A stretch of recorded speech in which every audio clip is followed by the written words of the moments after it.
Hello, good afternoon. Assalamu alaikum. Thank you very much for having me. I am presenting today a body of research that we have. So this topic is engagement and distance debriefing. So we need to understand what is the significance of engagement, especially in distance debriefing, because we engage our learners in situ, on-site, in person, whether we're conducting a simulation or we're conducting a debriefing. But distance debriefing is different. And what took us to distance debriefing, it's not new, brand new. There is distance debriefing that is occurring before the pandemic hit. But once the pandemic started and we were all pushed to the online world, distance simulation and distance debriefing became very active. And the unfortunate side of that is that we didn't have guidelines to conduct the debriefings. So the debriefings followed the standard guidelines that are existing for in-person. And this is where the challenges come in. So the pandemic pushed us into that situation. And we had variants of simulation and distance debriefing. And it presented many challenges, such as psychological safety, being able to view body language and facial expressions, things that you normally take for granted when you're in person, they become very challenging in the distance situation. So the need for distance debriefing development is also there, because what we are seeing is that more and more people are embracing the distance simulation and distance debriefing, and we need the guidelines to be able to develop further.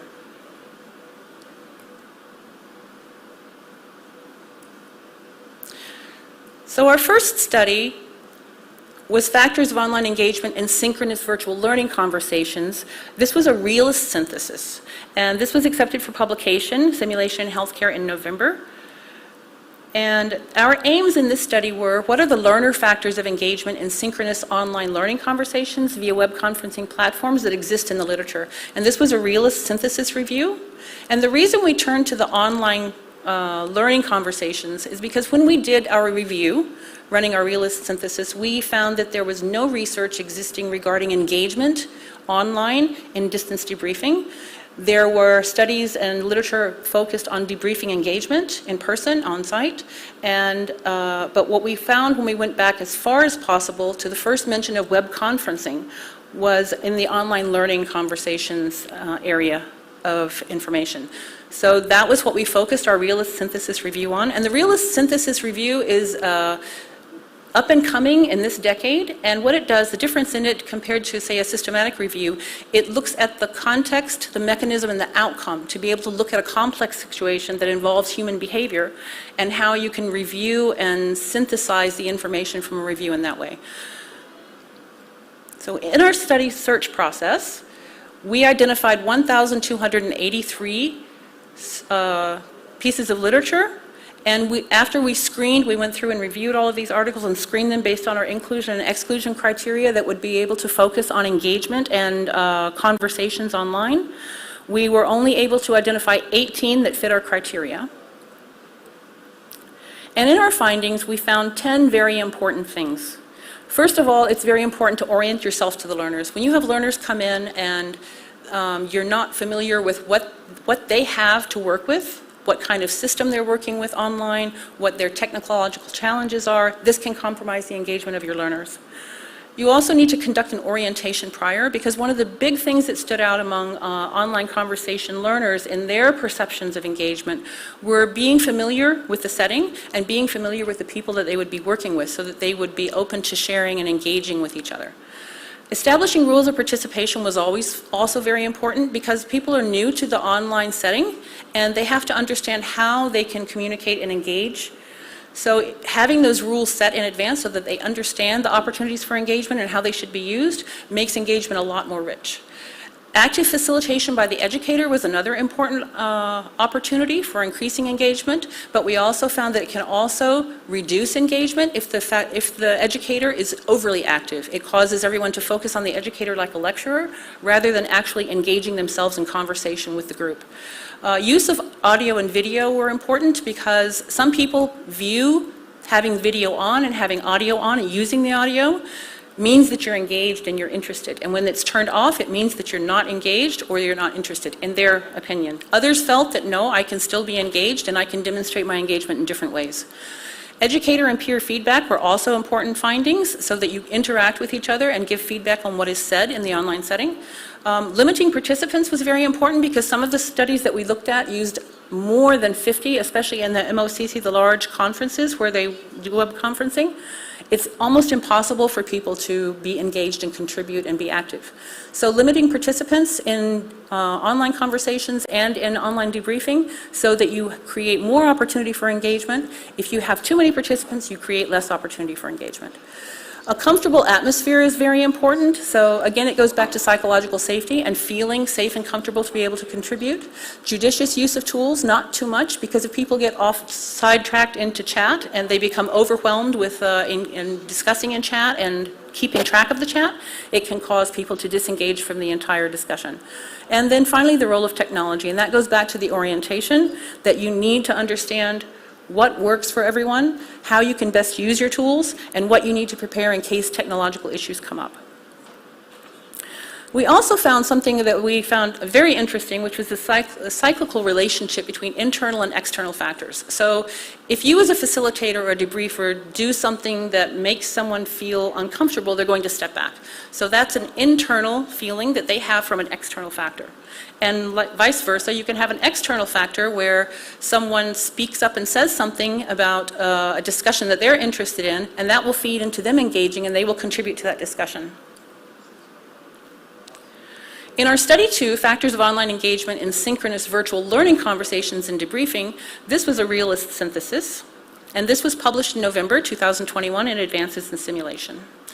So what are our perceptions of engagement, and what are the factors that influence the engagement? This is what we were looking for, and our methods were a qualitative content analysis of interviews and the Communities of Inquiry Framework, which was by Randy Garrison.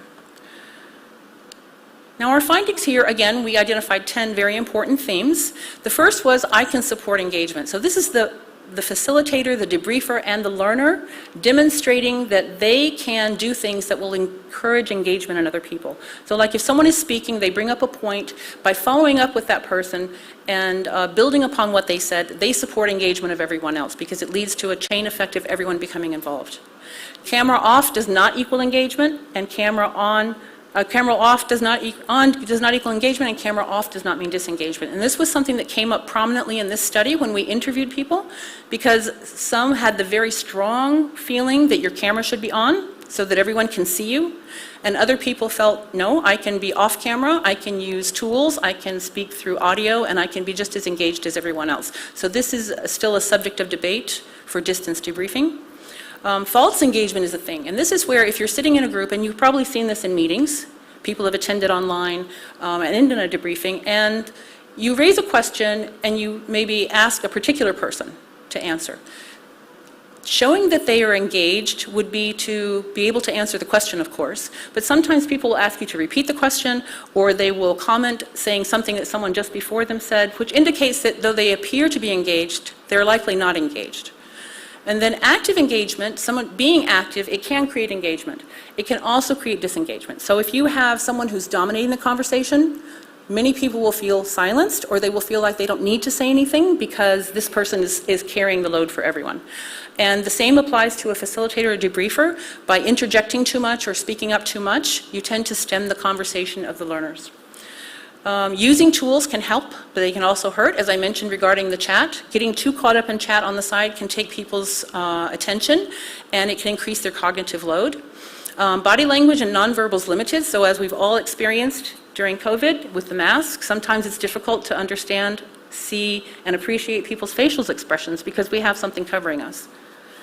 Preparation, orientation, and feedback, all three of these were found to lead to more vibrant engagement, and these were all expressed by the participants that we interviewed.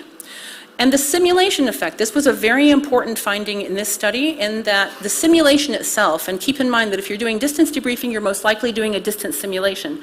The simulation itself can affect poorly or negatively or positively the engagement of your learners. So there's an element of designing and delivering that simulation in a way on site as well as online so that you increase the engagement.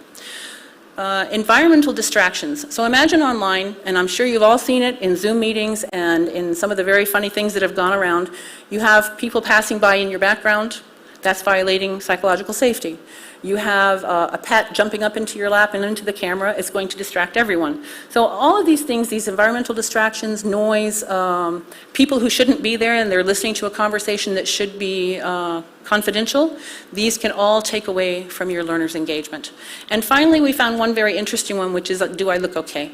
And this is where if you're in a meeting on camera and your video is on, there is an effect of making sure that you look okay in the camera. Every once in a while you will look at yourself to make sure that your presentation is fine. In our study 3, this is a study underway. This is online engagement and debriefing, a concept development. So what we're looking for here is that we want to analyze the engagement in online healthcare simulation debriefing and develop a conceptual model that we can build on. And we follow the methods of Schwartz, Barcott, and Kim, and this is a hybrid model of concept development.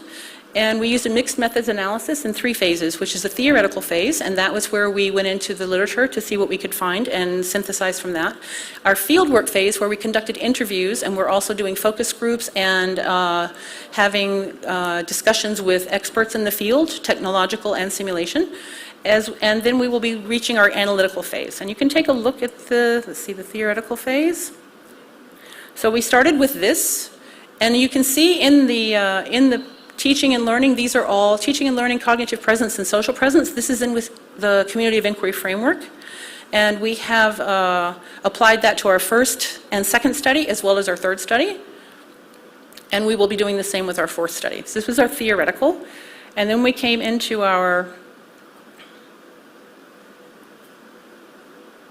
Model 2 fieldwork phase. And it is here that we found more the internal and external factors that were mentioned earlier.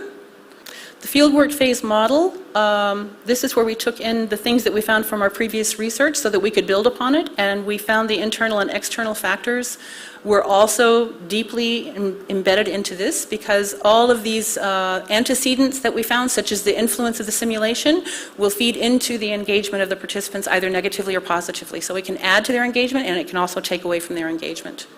Our final study is a structural equation model of the influence of the sim. So if you recall that I spoke about the influence of the simulation on the engagement of learners, we will be conducting a randomized controlled crossover design trial so that we have a very complex simulation and a very straightforward simulation. And we want to compare the differences of engagement of learners in these 2 situations.